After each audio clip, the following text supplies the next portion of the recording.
ملي اتل. یو سړی د قومنداني دیوال ته ناست او رګ یې وه. پولیسو هغه ونیوی او په کشولو یې امریت ته بوت.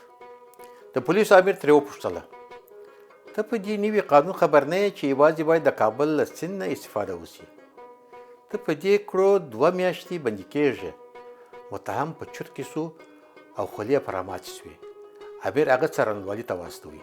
څارنوال ترې وپوښتل تا څه کړي دي؟ هغه ورته په غوسه وویل صاحب ما سړی وژلی دی. څارنوال د دوسیې د ویلو وروسته ورته وویل درواغ مه وایه، تا د قومنداني دیوال ته رګ وهلی دی. هغه ورته په قهر او غوسه وویل نه ما سړی وژلی دی.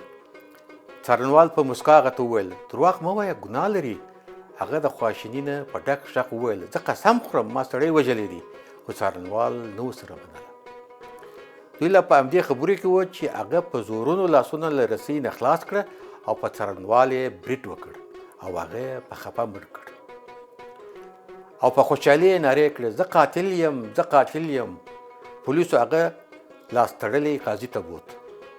قاضي د دوسیې د لیدلو وروسته هغه ته وویل لومړی یې په رګ وهلو نیولې، بیا دې د جرم د پټولو لپاره څارنوال مړ کړ.